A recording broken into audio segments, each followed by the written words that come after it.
Graça e paz, tem uma palavra de Deus para você nesse dia de hoje. Hoje são 28 de fevereiro de 2024.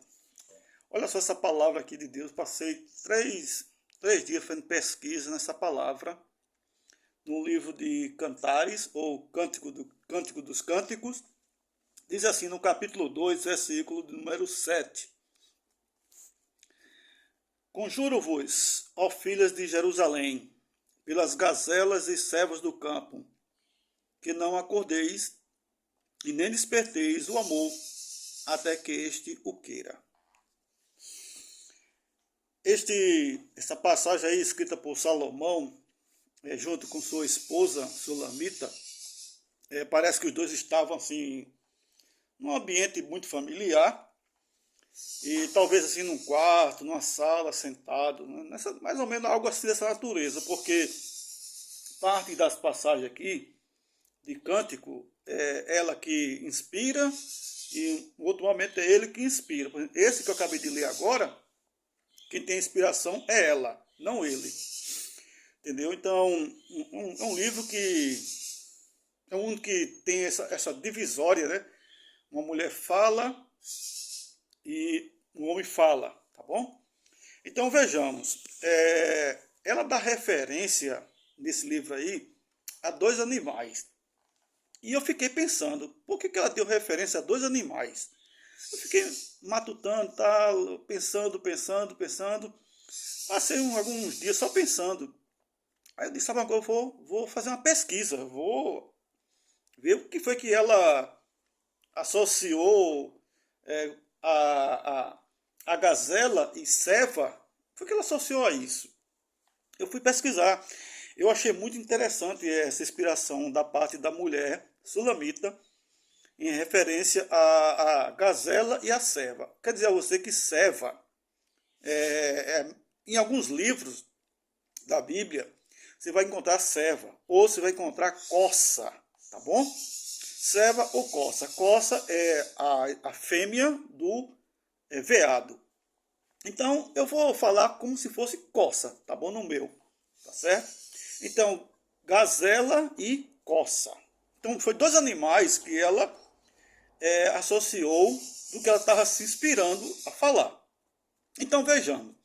Aqui ela diz, ó filhas, conjuro-vos, quer dizer, eu conclamo, eu convoco, ó filhas de Jerusalém, é o que ela está dizendo, pelas gazelas e coças do campo. Não acordeis e nem desperteis o amor. A palavra aqui, amor, que está aparecendo na nossa Bíblia, no original, é sexo. E sexo é o que ela está se referindo aqui. Interessante que a palavra amor, no grego, no hebraico, ela se escreve de várias formas, certo? Cada um tem um sentido, um grau para aquilo. E então, para a gente, amor é uma coisa só, mas na Bíblia, o amor, muitas das vezes, está se relacionando ao sexo, tá bom? E aqui está relacionado ao sexo. Então, ela está se referindo ao sexo. Ó filha de Jerusalém, pelas gazelas e coças do campo, não acordeis e nem desperteis o amor, até que o queira. Então, observe que ela está convocando ou conclamando as mulheres de Jerusalém para se atentar o que acontece com esses animais, para que possa buscar uma semelhança. Aí eu fui pesquisar sobre a gazela. Pesquisei sobre a gazela. Foi que eu encontrei. Encontrei 12 características da gazela. A primeira ela é tímida, ela é nervosa, ela é assustada, ela é veloz, vigilante, inofensiva, graciosa, elegante, beleza sutil identifica o cheiro das águas e tem habilidade para correr nas pedras e doçura de animal. Então são 12 que eu consegui listar sobre a gazela. Eu podia pegar até mais sobre tipo de comida, lugar onde vive, onde dorme, mas isso aí eu separei, não fui mais buscar algo que se relacionasse à palavra de Deus. Então todas as características se referem à gazela. Então a gazela ela está associada na Bíblia como agilidade, beleza, graça, velocidade e vigilância. O foco maior nessa passagem é sobre vigilância, entendeu? O que o Sulamita está dando foco nessa passagem é justamente sobre a vigilância. Então, pensando direitinho, por que ela associou as filhas de Jerusalém à vigilância? Por que ela associou as filhas de Jerusalém a dois animais? Primeiro, é o comportamento dos animais. Pelo comportamento, a gente vai entender como é que se deve ter o comportamento também das filhas de Jerusalém. Então, o período de vigilância da gazela, ela dobra quando inicia o dia, porque ela sabe que o animal que o come está com fome do dia anterior. E quando vem o findar da tarde, ou seja, justamente quando aparece o crepúsculo da tarde. Então, nesse período final da tarde, o animal que não comeu durante o dia, ele vai estar o quê? Caçando. Então, a gazela, ela dobra a sua vigilância justamente no iniciar do dia e no final da noite. Resumindo, praticamente ela não dorme. Agora, por que a Sulamita associou a gazela? Por quê? Porque, se você observar, ela vigia ao iniciar do dia e vigia ao findar da tarde. Então, o que ela está dizendo com isso? Que a mulher ela tem que vigiar. Vigiar ao amanhecer e vigiar ao dormir. Ou seja, vigiar para a gazela, isso é comum. Isso é normal para uma gazela. Vigiar o dia todo. Só que quando tem esse período de manhã e final da tarde, ela dobra a atenção. Então, o que ela está dizendo com isso? Que há momento para a mulher que deve se dobrar a atenção em uns certos momentos. Como, por exemplo, tiver uma bebida. Ela tem que dobrar a atenção em cima disso. Dobrar a atenção em cima de pessoas maldosas. Então, ela tem que saber isso. Entendeu? Pessoas com segundo intenções. Ela tem que dobrar justamente a vigilância. Então ela está associando a mulher de Jerusalém a justamente uma gazela, para que a mulher de Jerusalém possa ter inspiração na gazela e trazer aquele exemplo para si. Então ela diz assim, olha, não desperteis nem acordei o amor. Ou seja, não acorde o sexo, não acorde aquilo que está ao seu alcance, aquilo que está em você, não acorde, deixa ele dormir. É o que ela está dizendo. Então, continuando aqui, a gazela ela tem uma camuflagem no deserto. E essa camuflagem vem pela pelagem marrom, amarelada, com ventre branco. E a sua coloração acastanhada. Então, tudo isso leva a gazela, no meio da planta da vegetação, ela se camuflar contra o inimigo. Então, ela faz isso. E ela tem os seus chifres ramificados ou curvados. Mas por que isso? Porque entre os capins, aqueles galhos que ficam altos, o chifre no meio daqueles capins ali não vai dar a impressão que é um animal, vai dar a impressão que é uma planta que está dando curva com aqueles galhos. Então, a cor dela castanhada, com a barriga branca, acinzentada, ela tem uma lista preta assim no meio ou aqui na cabeça, no lado lateral da cabeça. Então, aqui dali faz com que venha camuflar do inimigo. Então, muitas das vezes, a mulher também tem que saber se camuflar na hora do inimigo. Então, veja que ela está associando a filha de Jerusalém para a gazela. O interessante é que a gazela ela caminha por dia de 10 a 30 quilômetros para se alimentar. O filhote dela, ao sair da barriga da mãe, A mãe pega aquele filhote, leva para um lugar onde tem capim alto e coloca o filhote lá. Ou seja, aquele filhote fica no capim alto, como se fosse uma proteção para ele, e ela sai para comer. Quando ela retorna, ela vai, limpa todo o ambiente onde está ali o animal, limpa ele todinho na língua e dá de mamar, ou melhor, dá de comida a ele. Então o que acontece? Aquele animal, ele não tem cheiro. Ele não tem cheiro. E uma grande curiosidade que eu estava observando. Se aquele animal pequeno, o filhote, estiver dentro de um mato e aparecer um inimigo, quando aparece o inimigo, o que acontece? Aquele animal, ao perceber o som de alguma coisa gigante, grande, é lógico que ele vai entender que ali é alguma coisa que é contra ele. Então o que ele faz? Ele se agacha, ele se abaixa todinho na terra, e quando ele percebe aquele som que está se aproximando dele ou dela, o que ele faz? Ele pega, tranca a respiração. Ele tranca a respiração e fica com a respiração trancada até aquele outro animal sair. Interessante, como foi que Deus criou toda essa estratégia para uma gazela? Que estratégia tremenda. Então, por que a Sulamita, ela associa a filha de Jerusalém a uma gazela? Porque tem certas coisas na vida que às vezes tem que se camuflar e também tem que o quê? Trancar a respiração, que é o jejum. Então ela tem que trancar ali e fazer um jejum, que esse jejum vai lhe dar proteção do inimigo que está para se aproximar. Então aquela proteção nela, naquela gazela, é trancar a respiração. A proteção em você é justamente o jejum. O jejum é com que você mate o desejo da carne e traga o espírito mais para perto de você.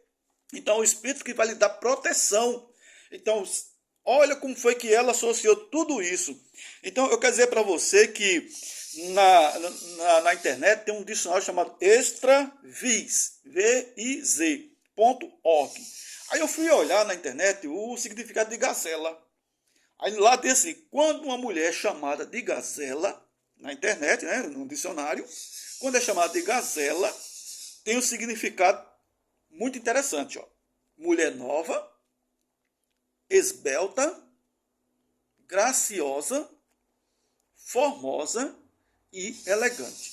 Então veja a qualidade que o dicionário traz para uma mulher quando é chamada de gazela. Então se um homem diz assim, ali é uma gazela, então ele está o quê? Valorizando aquela mulher. Ele está dando valor àquela mulher, porque o dicionário diz que é uma mulher nova, esbelta, graciosa, formosa e elegante.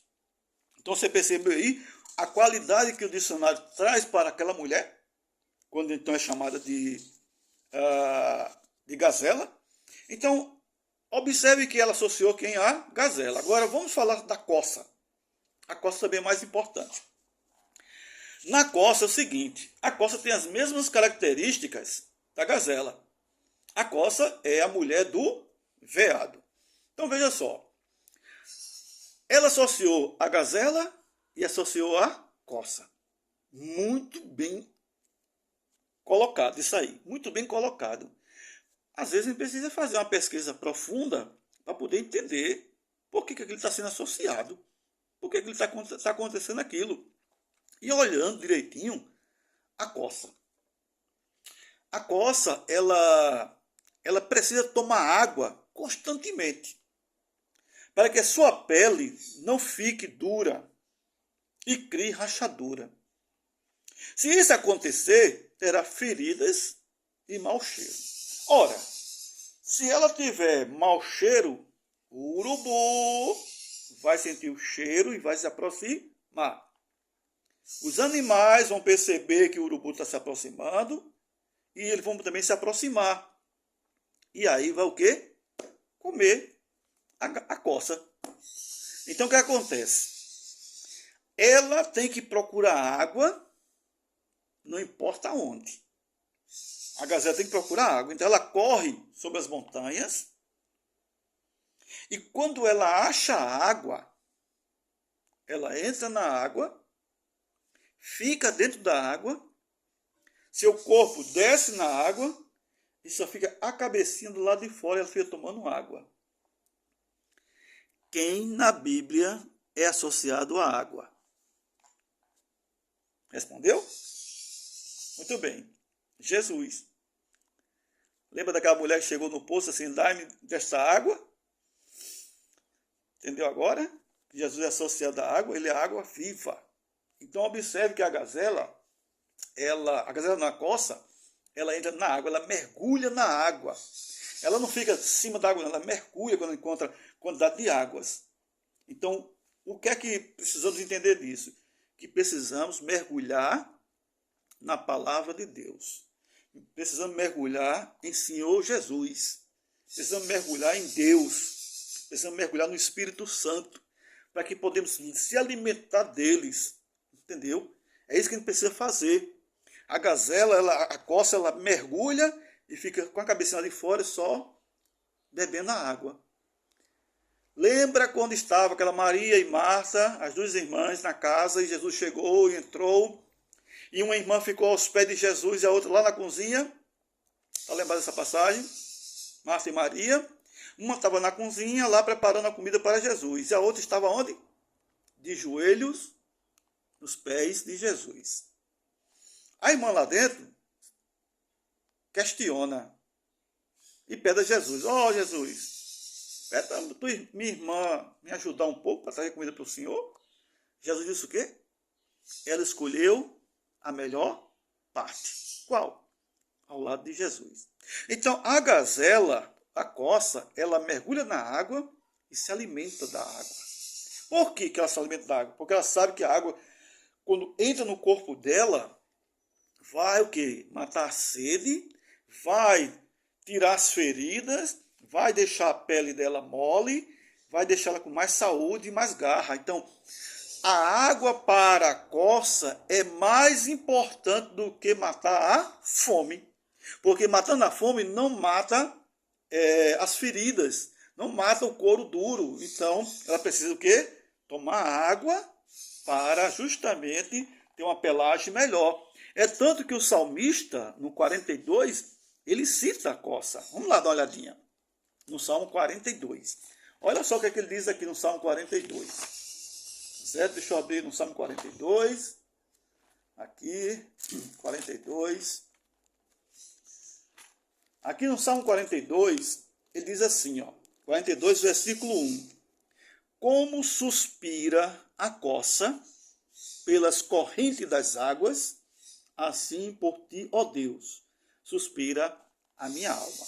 Então observe que o próprio Davi está dizendo que a coça, ela é louca, ela sai louca atrás de água para beber.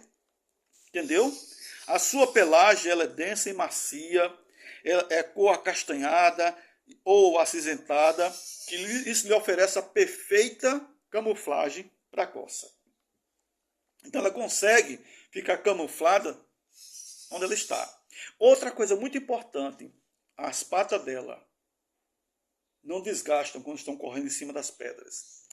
Parece que ela foi feita perfeitamente para andar nas pedras, pular nas pedras, porque ela tem uma habilidade muito grande para correr sobre as pedras. Então, ela vive em montanhas, em áreas montanhosas, e também onde tem muitas vegetação. Por quê? Porque ela precisa da vegetação para se camuflar, para se proteger, para se esconder. Então, você precisa de quem? De Jesus, para lhe proteger, lhe guardar e lhe livrar. Você precisa dele. Entendeu? Então, veja como foi que ela associou a filha de Jerusalém, a mulher de Jerusalém, a dois animais. E desses dois animais eu trouxe o quê? Várias informações. Então, para terminar a esse estudo, né, que a coça ela é um símbolo de, lá na cultura romana, é ligada à deusa Diana, tá bom? Só uma pesquisa assim rápida que eu fiz, mas eu quero dizer o seguinte: